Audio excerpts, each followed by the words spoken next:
Hi all, welcome to electrical induce on. അപ്പോൾ നിങ്ങൾ തമ്പനിയിൽ കണ്ട പോലെ തന്നെ ഭാരത് ഇലക്ട്രോണിക്സ് ലിമിറ്റഡ് ഒരു നോട്ടിഫിക്കേഷൻ പുറത്തിറക്കിയിട്ടുണ്ട്. അപ്പൊ അതിന്റെ കൂടുതൽ ഡീറ്റെയിൽസ് നിങ്ങളുമായിട്ട് ഷെയർ ചെയ്യാൻ വേണ്ടിയിട്ടാണ് നമ്മളിപ്പോൾ വന്നിട്ടുള്ളത്. ഫസ്റ്റ് ഓഫ് ഓൾ തന്നെ പറയട്ടെ, ഇതൊരു പെർമനന്റ് പോസ്റ്റ് അല്ല, ടെമ്പററി പോസ്റ്റ് ആണ്.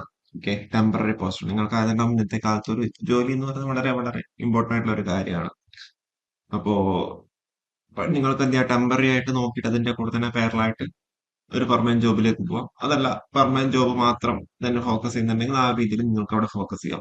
പക്ഷെ നമ്മളുടെ ചാനലിലെ രണ്ട് രീതിയിലും ഉള്ള ആൾക്കാരുള്ളതുകൊണ്ടാണ് നമ്മൾ ഈ ഒരു വീഡിയോ ചെയ്യുന്നത്. ഓക്കെ, അപ്പൊ അതിലിപ്പം പറയുകയാണെങ്കിൽ ട്രെയിനി എഞ്ചിനീയർ രണ്ട് സെന്റേഴ്സിലേക്കായിട്ടാണ് വിളിച്ചേക്കുന്നത്. ഒന്ന് ബാംഗ്ലൂരു സെന്റേഴ്സിലേക്കും പിന്നെ ബാക്കിയുള്ളത് അക്രോസ് ഓൾ ഇന്ത്യ സെന്റർ എന്ന രീതിയിലാണ്. അവിടെ വന്നിട്ടുള്ള വേക്കൻസി പറഞ്ഞാൽ electronics 258, mechanical 131, computer science 44, electrical 55. ആ ഒരു രീതിയിലാണ് ഞാൻ വേക്കൻസി ഡിസ്ട്രിബ്യൂഷൻ വന്നിട്ടുള്ളത്. ഇനിയിപ്പോൾ ഓൾ ഇന്ത്യ ലെവൽ നോക്കുകയാണെന്നുണ്ടെങ്കിൽ അവിടെ കുറവാണ്. ഏറ്റവും കൂടുതൽ വേക്കൻസി ഉള്ളത് ബാംഗ്ലൂരു സോണിലാണ്. Electronics 43, mechanical 55, electrical 24. ടോട്ടൽ അവിടെ 122 പോസ്റ്റിലേക്കാണ് വന്നിട്ടുള്ളത്. കറസ്പോണ്ടിങ് അവിടെ കാറ്റഗറി വൈസ് ഡിസ്ട്രിബ്യൂഷൻ അവിടെ സൈഡിൽ അവിടെ കൊടുത്തിട്ടുണ്ട്.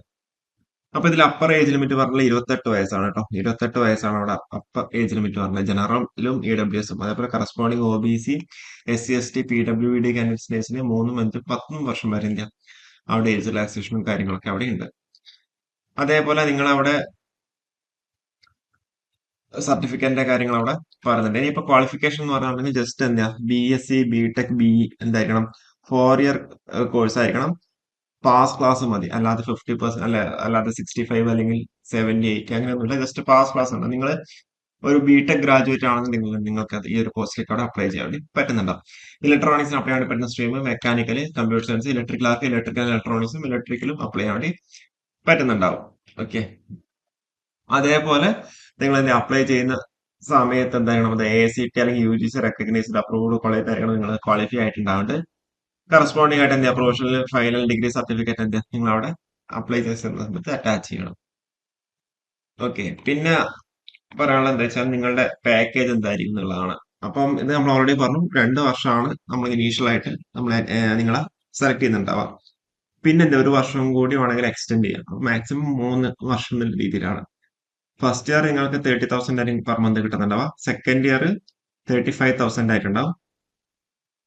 പിന്നെ തേർഡ് ഇയർ നിങ്ങൾക്ക് എക്സ്റ്റെൻഡ് ചെയ്യുകയാണെങ്കിൽ ഒരു വർഷം കൂടി കൂടുതൽ എക്സ്റ്റൻഷൻ ചെയ്യുകയാണെന്നുണ്ടെങ്കിൽ അവിടെ 40,000 ആയിരിക്കും നിങ്ങൾക്ക് അവിടെ കിട്ടുന്നുണ്ടാവും. 30, 35, 40 എന്നുള്ള രീതിയിലാണ് അവരവിടെ പറഞ്ഞേക്കുന്നത്. പിന്നെ അത് കൂടാണ്ട് നിങ്ങൾക്ക് അവിടെ ഒരു കൺസോൾട്ടേറ്റ് എമൗണ്ട് എന്ന രീതിയിൽ 12,000 പെർ ഇയർ നിങ്ങൾക്ക് എന്താ കൊടുക്കുന്നത്, മെഡിക്കൽ ഇൻഷുറൻസ് പ്രീമിയം, അതല്ലാതെ അലവൻസ് അല്ലെങ്കിൽ stitching charge, footwear allowance എന്നൊക്കെ പറഞ്ഞിട്ട് ആ ഒരു രീതിയിൽ തന്നെ അവിടെ 12,000 നിങ്ങൾക്ക് അവിടെ സെറ്റ് ആക്കുന്നുണ്ടാവും.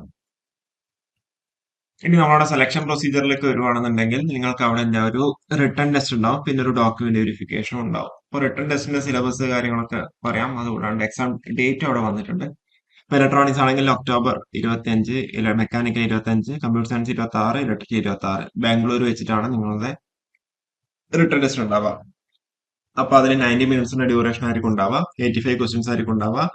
നെഗറ്റീവ് മാർക്കിംഗ് ഉണ്ട്. 1/4 നിങ്ങൾക്ക് അവിടെ നെഗറ്റീവ് മാർക്കിംഗ് അവരോട് പറയുന്നുണ്ട്. ഓക്കെ, പിന്നെ PWD കാൻഡിഡേറ്റ്സ് അവിടെ കോമ്പറ്റൻസ് ആയിട്ട് 20 മിനിറ്റ്സ് ഉണ്ട്. Return test will be at Bangalore only എന്നാണ് പറയുന്നത്.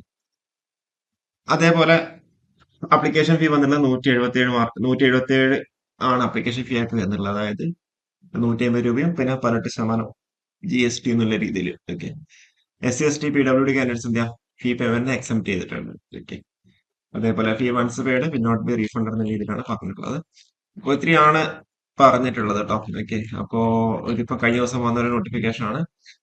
പിന്നെ റിട്ടേൺ ടെസ്റ്റിൽ മിനിമം ക്വാളിഫൈ മാർക്ക് എന്ന രീതിയിൽ പറഞ്ഞിട്ടുണ്ട്. പക്ഷെ അതൊന്നും മതിയാവില്ല. കാരണം വെച്ചാൽ അവിടെ കോമ്പറ്റീഷൻ എത്ര പേര് അറ്റൻഡ് ചെയ്യുന്നില്ല അറിയില്ല.